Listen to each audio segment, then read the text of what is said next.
SHOT Show Review. What is up, you sexy YouTube mother lovers, and welcome back to another episode of Gun Meme Review, which also just so happens to be my recap of SHOT Show 2023. I'm your host, Randon Barbera. Let's go ahead and jump right on in. So SHOT Show was just held last week in Las Vegas. SHOT Show, of course, being the largest gun industry trade show in the country. Companies are launching all sorts of new products, industry deals are being struck, but most importantly, me and my friends get to hang out and drink for a week in Las Vegas. Now, of course, to get into SHOT Show, you've got to have credentials. Mine this year happened to come in the form of my favorite actor, Alec Baldwin, professional shooter. Thank you to Derek from Mo Guns for giving me that sticker. By the way, I did wear that the entire show, which became even funnier because about halfway through the week, Alec Baldwin actually got indicted for manslaughter. Anyhow, gun companies aren't the only ones who have booths at SHOT Show. In fact, the ATF had a booth for SHOT Show. Also known as the industry Area to Fart, Venetian Expo Level 1, booth 42354. This, of course, comes from the heels of the new ATF announcements just a week before SHOT Show of how they are going to be fucking over gun owners now, specifically relating to 80% and pistol braces. If you'd like to see a video on that, let me know down in the comments. I think we'll probably be doing one later this week, but let me know if you guys want to see it. I could break down exactly what the ATF is planning on doing to the millions of pistol brace owners here in the US, and how the gun industry is responding. But they started responding at SHOT Show. Our friends Alex Zedra and Paige posed in front of the ATF booth with the ATF Is Poopoo shirt. A shirt that I proudly own, by the way. Clearly much to the chagrin of the ATF employees working said booth. That's the look of somebody that's adding people to the people to raid list. But the shenanigans didn't stop there. My buddy Gatman actually went up to go interview the ATF using I can't make this up. Using a brace on a stick with a microphone attached to it. Trolling level 100. This fucking mad lad not only showed up with the ATF Is Poopoo shirt, but also got an ATF agent to pose with and sign his pistol brace, proving that there are still a couple of mad lads within the ATF. Not all of them are awful people. They just work for awful people. Now, we don't have a sponsor for this video, but I would ask you that if you're enjoying this content, to go ahead and consider subscribing.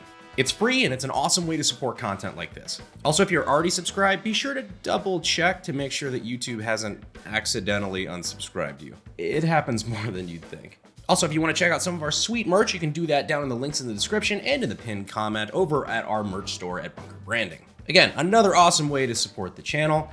I greatly appreciate it. Anyhow, back to SHOT Show, we did actually see a couple of security guys walking around with folded up GunTuber bingo cards. I would say I was happy to have them scratch off my name, but I was the free space. I'm not sure how I feel about that, but I'm choosing to take it as a great honor. But yeah, they did get me and Donut in one fell swoop. But you know who they may not have gotten? Flannel Daddy, aka Garand Thumb.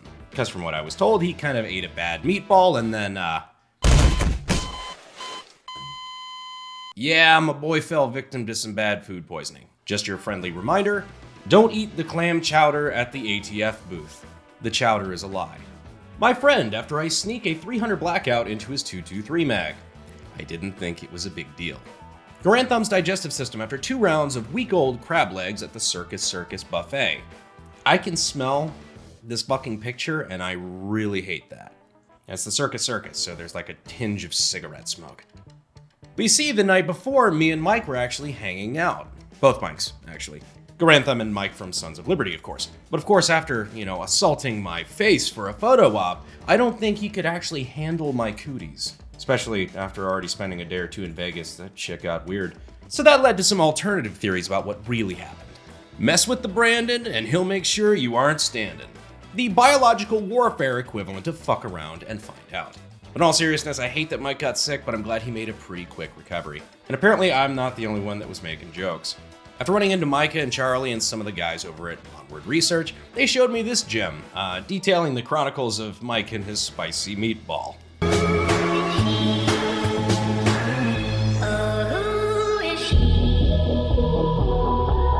But moving on, what would a SHOT Show video be if it left out the products? It's time to talk about all the exciting new stuff coming out in 2023 in the gun industry.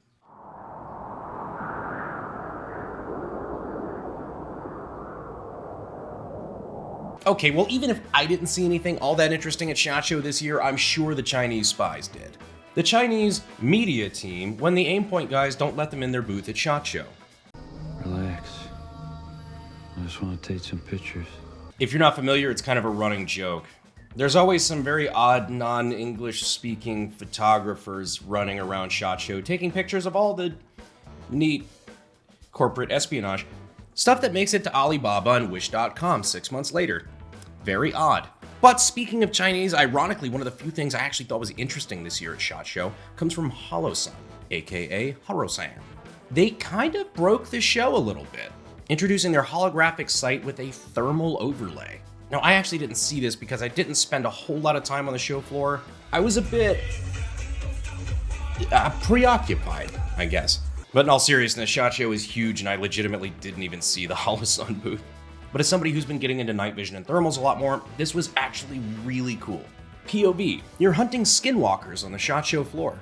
Which begs the question, if you met me this year at SHOT Show, did you actually? How confident are you that that was really me? How confident are you that I'm really me right now? If I was drinking, it was probably me. Somebody also pointed out that this optic is fantastic for being able to spot glowies on the SHOT Show floor. If only we had one of these optics to just kind of glance over the crowd during January 6th, I think we would have seen that was glowing brighter than Nagasaki in 1945. Moving on.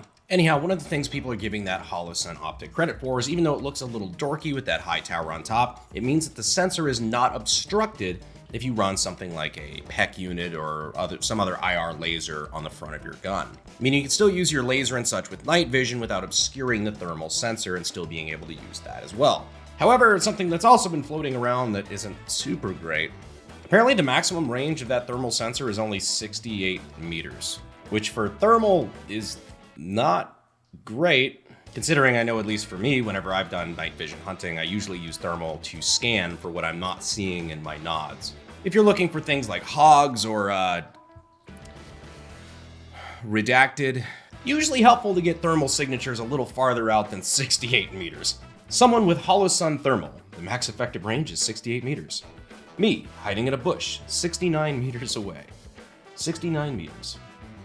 Nice. Anyhow, I still think the Holosun optic is really neat and I'd love to get my hands on one. But I'm also tucking it away in the old brain basket that if we ever go to war with China and we engage them on American soil at night, stay more than 70 meters away. Another interesting thing that came out of the show is PSA launching yet another new platform that they're going to be potentially producing. This time we're going back in time because they've announced they're doing an STG-44 replica. The STG-44, or the Sturmgewehr, being the father of all modern assault rifles in a sense, being the one of the first assault rifle, as in literally storm rifle, Sturmgewehr, that the Germans used in the later part of World War II. Now, this doesn't mean a whole lot for PSA, to be honest. They've announced all sorts of shit in the past that they never ended up producing, whether it was their MP5, teasing an SVD Dragunov. They have a history of overpromising and under-delivering. It's kind of what they do. This one I think might be different because, to my understanding, I think they might have acquired or at least partnered with Hill and Mac Gunworks, who have been working on the STG for a long time, many years now.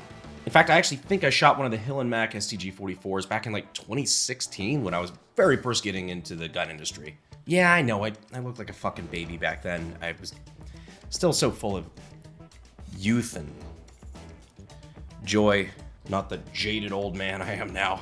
So who knows? I met the guys over at Hill and Mac. They seem like really cool dudes, so I would love to see their project finally be taken into production. I think that would be a really nice little arc for them. PSA makes a new production STG-44. Kanye.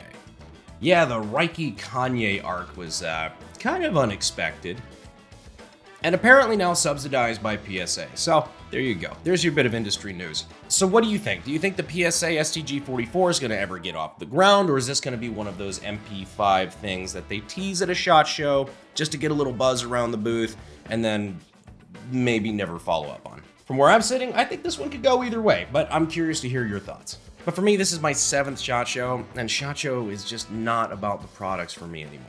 Sure, you know, the show, the products, the booths, everything like that was super cool, like my first couple years, really. But nowadays, I've realized, so to speak, that the real SHOT Show is the friends that you make along the way. Hanging out with people like Donut Operator, Heather Lynn, Matt Best, administrative results, veteran with a sign, all these people that I'm privileged to hang out with and to consider friends. It's getting to spend time with those awesome people that make SHOT Show worth going to in the first place, at least for me. And it was great getting to meet so many of you guys too. I'm not really a huge extrovert and crowds are not exactly my thing, but thank you to everybody who actually came up, talked to me a little bit. I was happy to sign stuff, take pictures, and really just appreciate you guys for being the people that allow me to do what I do. You're the real MVP. And this, for all the bullshit, best job I ever had. Anyhow, that wraps up my coverage of SHOT Show 2023. I appreciate you guys. That was a pussy ass fucking clap. I appreciate you guys staying to the end of the video. And as always, I'll see you sexy YouTube mother lovers in the next video, coming in a couple days, which is definitely going to piss me off. ATF. See you guys. Fuel is my obsession to make the perfect weapon. Like Rasputin's rise to the top.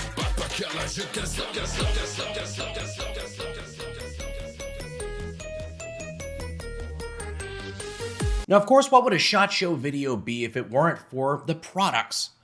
That was a weird way of saying that. I'm sorry. Let me do that again.